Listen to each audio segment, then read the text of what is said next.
अस्सलाम वालेकुम। आर्कनेट, आज हम दो प्रोटोकॉल पढ़ेंगे, आर्कनेट और टीसीपी/आईपी।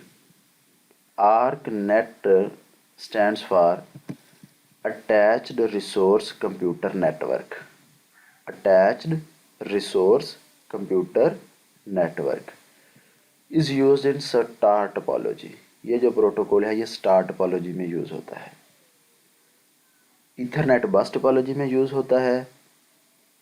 टोकन रिंग रिंग टोपोलॉजी में यूज़ होता है और आर्कनेट स्टार टोपोलॉजी में यूज़ होता है। आर्कनेट जो प्रोटोकॉल है इसके ये 4 पॉइंट आपने मेमोराइज करने हैं। वैसे इसकी वर्किंग जो है वो आपकी बुक में नहीं दी, टेक्स्ट बुक में, लेकिन मैं आपको इसकी वर्किंग थोड़ी सी बता देता हूँ। जो फर्स्ट ऑफ ऑल आप देखें कि ये एक तो इनएक्सपेंसिव है, रिलायबल है, इसको चलाना और इसको एक्सपेंड करना इजी है। और ये ट्विस्टेड पेयर और कोएक्सियल केबल, ये दो किस्म की केबल होती हैं। ट्विस्टेड पेयर केबल वो केबल होती है जो दो तारें होती हैं और उनको आपस में ट्विस्ट किया हुआ होता है, बल दिया हुआ होता है, आपने देखी होंगी ये। और कोएक्सियल केबल ये वो केबल वाली तार होती है जिसके दरमियान में कंडक्टर होता है। तो आर्कनेट के थ्रू अगर आपने डाटा सेंड करना है तो ट्विस्टेड पेयर केबल या कोएक्सियल केबल के थ्रू आप कर सकते हैं।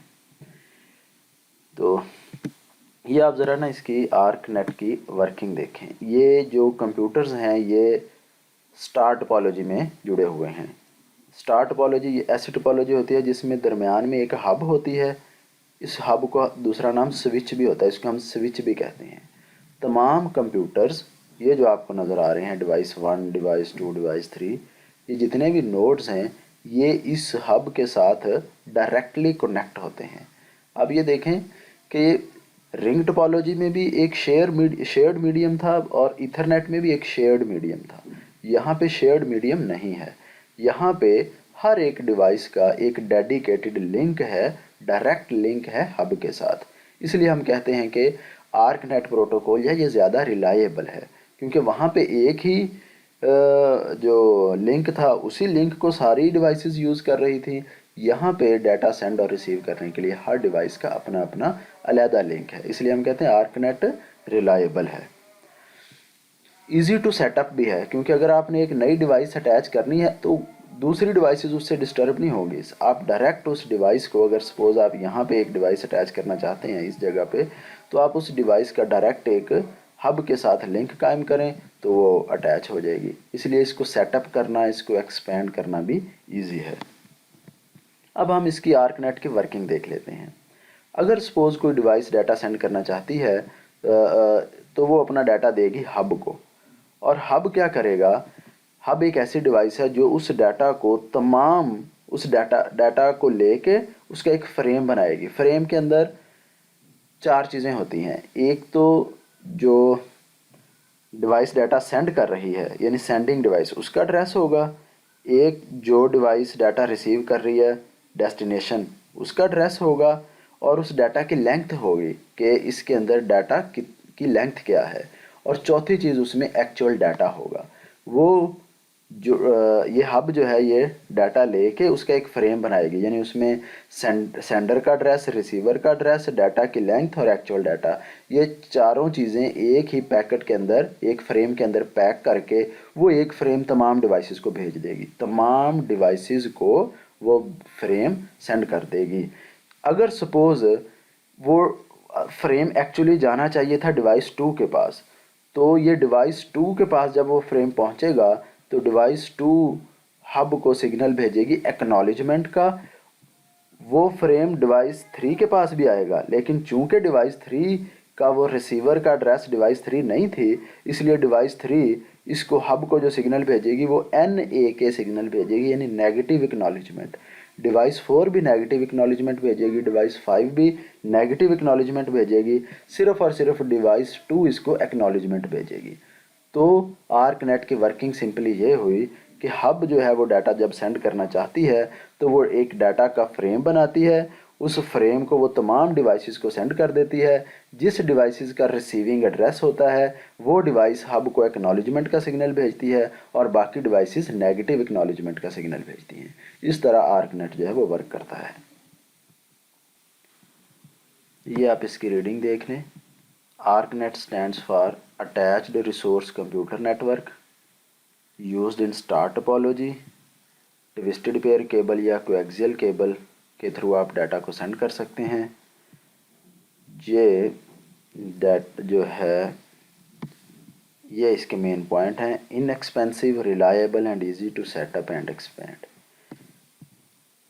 रिलायबल इसलिए कि हर डिवाइस का डायरेक्ट लिंक होता है हब के साथ, शेयर्ड मीडियम नहीं होता, डेडिकेटेड लिंक होता है डिवाइस के साथ। इनएक्सपेंसिव भी है, यानी आप एक कोएक्सियल केबल लें या ट्विस्टेड पेयर केबल लें और इसको हब के साथ कनेक्ट कर दें तो आपकी कम्युनिकेशन स्टार्ट हो जाएगी, और इसको एक्सपेंड करना भी बड़ा इजी है।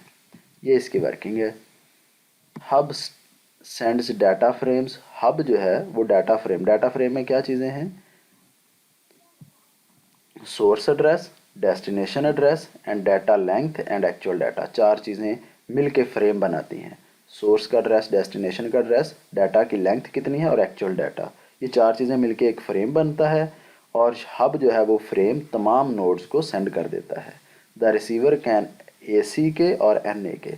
जो उसका एक्चुअल रिसीवर होगा वो AC के सिग्नल भेजेगा और बाकी तमाम नेगेटिव एक्नॉलेजमेंट का सिग्नल भेजेंगे, ताकि हब को पता चल जाए कि जो डेस्टिनेशन है उसने रिसीव कर लिया है फ्रेम को।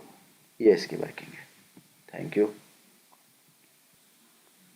एक और जो प्रोटोकॉल हम देखेंगे वो है TCP/IP। ये बहुत ही इम्पोर्टेंट प्रोटोकॉल है, और ये तमाम डिवाइसेस जो इंटरनेट के साथ कनेक्ट होती हैं वो इस प्रोटोकॉल को फॉलो करके डाटा को सेंड करती हैं। TCP/IP stands for transmission control protocol. TCP transmission control protocol, IP internet protocol.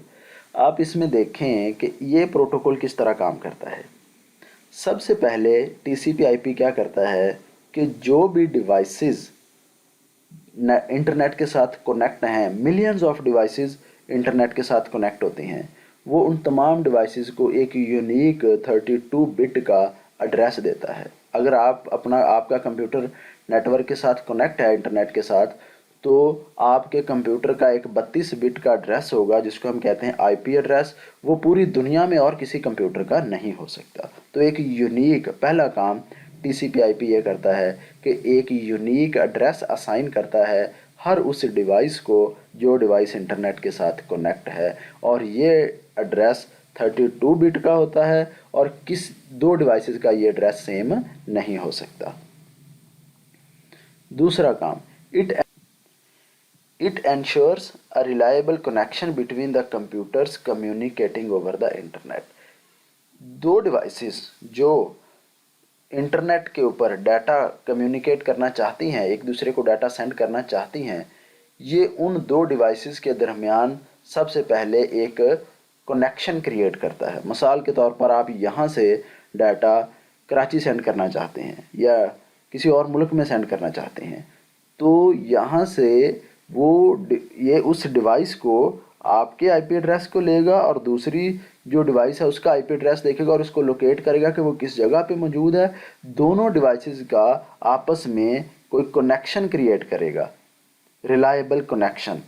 तो जब कनेक्शन क्रिएट हो जाएगा उसके बाद ये उस कनेक्शन के ऊपर डाटा को सेंड। इसकी अंडरलाइंग डिटेल इसकी बहुत ज़्यादा है कि किस तरह ये सारा काम होता है, लेकिन आपको उस डिटेल में जाने की फ़िलहाल ज़रूरत नहीं है। आपने ये पॉइंट मेमोराइज करने हैं कि एक कनेक्शन क्रिएट किया जाता है दो डिवाइसेस के दरमियान जिन्होंने आपस में डाटा सेंड करना है। तीसरा point, TCP/IP differs for different computers but always provide the same interface to the network. ये पॉइंट भी थोड़ा समझने से इसका ताल्लुक है। अब देखें, आपके जो डिवाइस इंटरनेट के साथ कनेक्ट होती है वो डिफरेंट किस्म की डिवाइसेस हैं। आप लैपटॉप के थ्रू भी कनेक्ट हो सकते हैं, डेस्कटॉप PC के थ्रू कनेक्ट हो सकते हैं, मोबाइल के थ्रू कनेक्ट हो सकते हैं, mini computer, super computer, micro computer, तो बेशुमार किस्म के कंप्यूटर्स हैं। तो TCP/IP हर कंप्यूटर के लिए डिफरेंट होता है लेकिन नेटवर्क के लिए सेम होता है, यानी आप डिफरेंट किस्म के कंप्यूटर्स को यूज़ करके आप नेटवर्क के ऊपर डाटा सेंड कर सकते हैं। TCP/IP इसको खुद ब खुद हैंडल करने की अहलियत रखता है। समराइज हम कर लेते हैं लैंस प्रोटोकॉल को कि प्रोटोकॉल रूल्स एंड प्रोसीजर्स यानी असूल और वो तरीक़ाकार जिसको इख्तियार करके हम डिवाइसेस के दरमियान डाटा को सेंड कर सकते हैं उसको हम प्रोटोकॉल कहते हैं। सबसे पहला जो प्रोटोकॉल हमने पढ़ा था वो ईथरनेट है जो बस टोपोलॉजी में यूज़ होता है। इसमें भी एक शेयर्ड मीडियम होता है और उस शेयर्ड मीडियम को एक्सेस करने के लिए पहले डिवाइस देखती है कि क्या मीडियम फ्री है, इसके ऊपर डाटा ट्रांसफ़र तो नहीं हो रहा। अगर मीडियम फ्री हो तो वो डाटा सेंड करती है, अगर मीडियम फ्री ना हो तो वो डिवाइस वेट करती है।